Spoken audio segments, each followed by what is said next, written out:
Coming up on Sbu TV, a major newspaper is now charging to view its articles online, and how drivers are using technology to avoid tickets.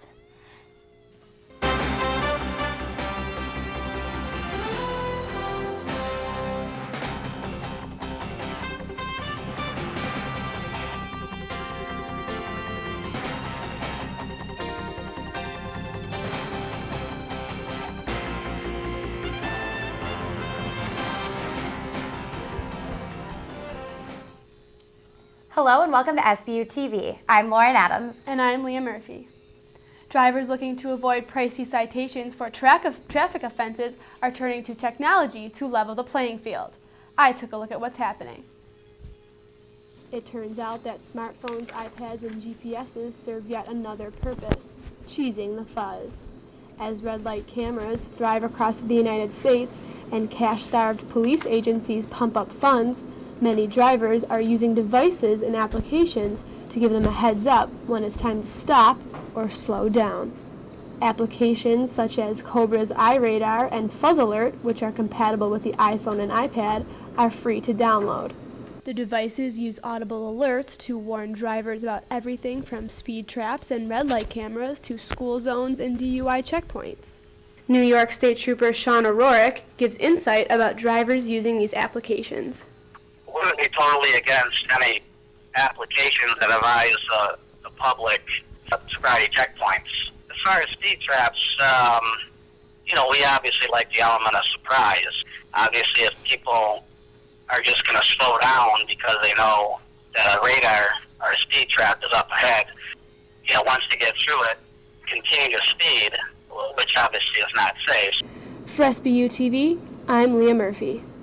Readers of the New York Times who access their articles online now face a slight roadblock problem in the near future. Sbu TV's Brittany Whalley reports.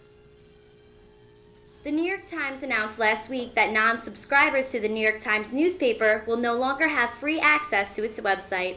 This is not the first time a major newspaper has decided to place its content behind a paywall. Publications such as the Wall Street Journal and Newsday have been doing it for years. With the lack of revenue from plummeting advertising in the paper, the New York Times needs to find other ways of income. If they can come up with a low enough fee, I'd rather see them charge a small fee and keep this thing rolling almost free. Beginning March 28th, a visitor will be allotted 20 articles to view each month. To read more, the individual must pay a flat rate of $15 per month or $195 annually. Subscribers to the print newspaper will have unlimited access to the New York Times website. Professor Carole McNall was a writer for almost 12 years at the Olean Times-Herald. She has a positive outlook about the future of the paper. I've been reading newspapers since I was a little kid, so I hope that they never go away entirely.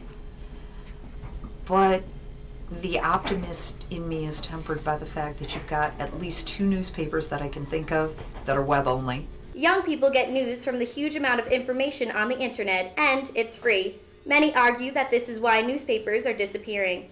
With the vast amount of information instantly available on the internet, newspapers face a stiff competition. About 30% of Americans aren't online. And some number of them don't want to be, and some number of them can't afford to be. If you move all the newspapers online, you've lost those people entirely. And I think a newspaper is valuable enough that I'd hate to see them walk away from that group of people. The Times has introduced digital subscription fees twice before, only to cancel them because they weren't bringing in enough profits. This time, the Times hopes charging a small fee for online content will keep the paper profitable. For Sbu TV, I'm Brittany Whalley. Fees for a Times subscription covers the newspaper's software and smartphones as well.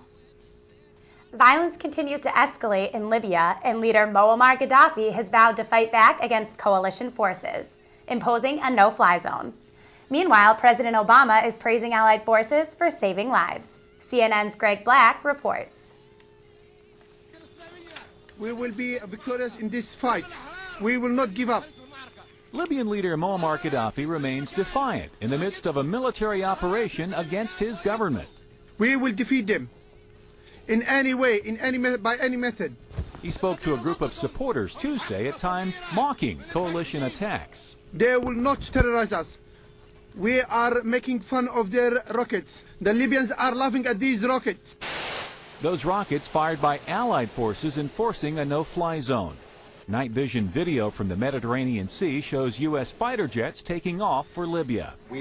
Halfway around the world in El Salvador, President Obama emphasized the importance of the multinational mission.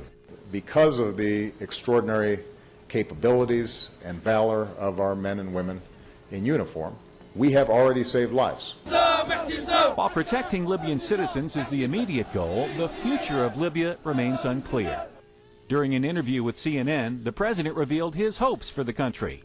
The first thing that happens once we've cleared this space is that the rebels are able to start discussing how they organize themselves and create a legitimate government. I'm Greg Black reporting. Up next on Sbu TV, we'll take a look at the possible legalization of guns on college campuses. There's something you should know about me. I'm cold. I'm calculating. I get what I want. If you get in my way, I'll wreak havoc upon you. I can leave you weak, limp, twisted, confused. If you want to live to see tomorrow, you answer to me, and you answer quickly. I am a stroke. Learn to recognize a stroke and act quickly. Time lost is brain lost. Historically, guns on college campuses have caused terror and loss of life. Now, 2 states are looking to make guns on campus legal. Tyler Diedrich has the story. Republican lawmakers are currently proposing legislation that would loosen gun control laws on college campuses in Texas and Idaho. St. Bonaventure's Vice Provost for Student Life, Rick Trietley, said the law offers some perceived positives. Those who are in favor of the legislation believe that this legislation will provide a higher level of personal safety. The law would also protect the Second Amendment right to bear arms, but Trietley said there are too many other potential hazards. Alcohol, stress, the opportunities for relationship issues, mental health issues, etc. You create a charged environment where the presence of all those weapons could pose a safety threat to the entire community. To some students, this look isn't too threatening. I actually would feel safer because I don't think someone's going to act out and pull out a gun and try and cause a scene if they knew somebody else was nearby that could stop them. I seriously think having the idea that there are guns around you would subdue violent action. Trietley said he thinks it's unlikely such a law would ever affect St. Bonaventure. Just the thought of having those kind of weapons in those kind of numbers in our residence halls and on this campus, quite frankly, scares the heck out of me. For Sbu TV, I'm Tyler Diedrich. The proposed legislation would only be mandatory for state schools. 4 years of college creates student bonds that can last a lifetime. But come graduation, how do students keep in touch when college comes to an end? Drew Serrato reports. Even though the weather doesn't look like it, in just 2 short months, it will be May. With 50 days left on the academic calendar, the class of 2011 reminisces on the good times in the past while preparing for the future. We first met at orientation in July before our freshman year. Joe, Pat, and I, we met each other on third foul freshman year. We just became best friends, and I consider her my sister, and we've lived together ever since. We took a trip to, is it PNC Field, guys? PNC Park. PNC Park in Pittsburgh to watch a Pirates-Braves game. Joe's a big Atlanta Braves fan, so we all got together and made a road trip down to Pittsburgh to see the Braves play the Pirates. Honestly, the best times is when we're all just hanging out together, just acting stupid, doing nothing special, but it's just special because we're all together having a good time with each other. One of my favorite memories was from spring weekend. We ended up having a magical run to the championship game thanks to this guy. Put us on his shoulders, great pitcher, MVP. After 4 years of building friendships, college will sadly come to an end. I asked students how they plan on keeping in touch with their friends even after the goodbyes are said. We'll probably plan on talking to each other once or twice a month on the phone and maybe visiting each other once or twice a year, I think. Yeah, we plan on planning trips at least once or twice a year to see each other, hopefully, if we can follow through that, depending on where we are. It's gonna be tough, but Yeah. we plan to have a get together with all our friends every summer so that we can keep in touch. Like a trip or something we can all somewhere warm. go on. I'm sure we're all going to try to stay in touch with each other. I know I'm going to either Cortland or Brockport for grad school next year, and I think these guys are going to be looking for jobs, but I'm sure we'll all try to keep in touch with each other through Facebook and alumni weekends. Distance may separate some friends, but with social networks, alumni gatherings, and planned get-togethers, it shouldn't be difficult to maintain the Bonaventure bond. For Sbu TV, I'm Andrew Serrato. The class of 2011 will graduate Sunday, May 15th. A group of Bonaventure students are traveling to Philadelphia for a competition to show how they've made a difference in the world. Megan Sudore reports. SIFE, or Students in Free Enterprise, is an on-campus business club that encourages students of all majors to join. What we do is we do local service projects and a lot of international service projects as well. And our goal is to empower people so that they can increase their standard of living. 9 members of the SIFE presentation team will be competing against other schools in front of a panel of 10 to 15 judges. And what the trip is an opportunity for each school to present what their club has done throughout the year. Competition is broken up into leagues. There are 6 schools in each league that get judged based on 5 different criteria. Basically, it's who you targeted, why you targeted a certain area, and what have you done to help that certain area. Projects included teaching, working on service projects like building a halfway house, and installing 120 computers in the schools. We targeted the Bahamas, Uganda, Africa, and Laos. We targeted mainly the children there, and we basically fundraised and helped as much as possible at the schools and whatnot. And we also sent about over 1,000 books to the Bahamas as well. After all the good that SIFE has done, what are their expectations for the competition? I have nothing less than winning. We are going to go to nationals as long as we don't do anything too outrageous. If you look at our presentation and if you look at the judging criteria, I think we match up very well. But in the end, it's not about winning. I helped so much around the community. I never thought I would help children in the Bahamas. I never thought I'd make that much of a difference to someone. For Sbu TV, I'm Megan Sudore. The winning team in each league moves on to nationals in Minneapolis. Last year, Bonaventure's SIFE team placed second in their league at nationals. Coming up in sports, we will see how the loss of a star recruit affects the men's basketball team. There's a lot of talk out on the street about his mother, your mother, their mother.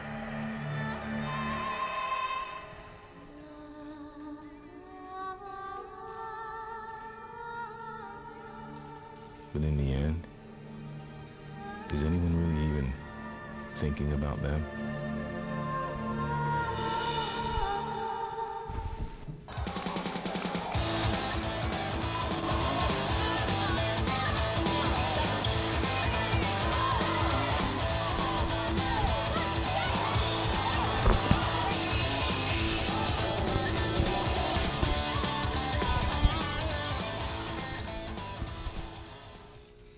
Last week, a men's basketball recruit tweeted that he would not be attending St. Bonaventure in the fall. Many fans wonder the reason for his change of heart, as well as the impact it may have on the team. Connor Mooney reports. Wednesday the 17th, followers of the men's basketball team received some unpleasant news. I've got all sorts of messages, tweets, voicemails saying, did you see what Millinghouse just said? Derek Millinghouse, an incoming point guard, tweeted, quote, "I will not be going to St. Bonnie's next year." It's like that, it was seemingly completely out of the blue. Though according to Sports Information Director Dallas Miller, Millinghouse still hasn't officially decommitted. He may have made this decision so far on his own, but it looks like he hasn't mentioned anything to Coach Schmidt. His reasons, however, are still unknown. Maybe it is some sort of qualifying issue, grade issue. That's pure speculation at this point. But what exactly does this mean for Millinghouse should he decide to officially decommit? This wasn't a verbal that he's backing out of here. This was a binding national letter of intent that he had signed in October. And I think, and I'm not positive on this, that agreement lasts for a year. In a later tweet, Millinghouse wrote, quote, "I'm a prep," possibly indicating his intentions to attend prep school next fall. So who is to blame? It's a sign of the times, I think, too. In 2011, kids are able to really not honor their word. Last year, Eli Carter backed out of his contract to attend prep school. Just wondering about if this has happened 2 years in a row where you get a guy who's committed to you and then goes back on his word, what type of player exactly are they recruiting? For Sbu Tv, I'm Conor Mooney. Junior college transfer Eric Mosley is the single addition to next year's team so far. The women's basketball team seasons came to an end this week. Shannon Shepard was in Syracuse to capture their last tip. The St. Bonaventure women's basketball team has posted its third most successful season in program history with a record of 21-12, with their 21st win coming on St. Patrick's Day over Lehigh. But St. Bonaventure's third consecutive postseason appearance in the WNIT tournament ended here Monday night in the Carrier Dome to Syracuse. We battled and we competed and I feel like we probably just played we played the best team in this tournament tonight and we gave them a pretty good effort. Sophomore Chelsea Bowker came off the bench to give the Bonnies 16 points, but the stats on tonight's game were not the focus of her performance. I had the mindset of I'm playing for my seniors. One of these games is going to be the last game and you just got to put it out for them. Doesn't matter what the scoreboard says. This St. Bonaventure squad will be saying goodbye to seniors Kara Gustafson and Amanda Johnson, but will be returning 4 of their starting 5. Despite the 62-50 loss to Syracuse on Monday night, Coach Carole believes that this season was a successful one.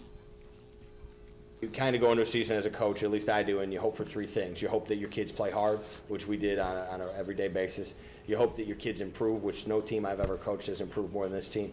And then you hope, and this is the one where you sometimes lose, you hope your kids enjoyed it. For Sbu TV in Syracuse, New York, I'm Shannon Shepard. The returning 4 starters are juniors Jessica Jenkins, Megan Van Tatenhove, Armelia Horton, and sophomore Doris Ortega. The St. Bonaventure baseball team returned from a weekend series at Marshall to host Big Four rival Buffalo in a doubleheader Tuesday at Fred Handler Park.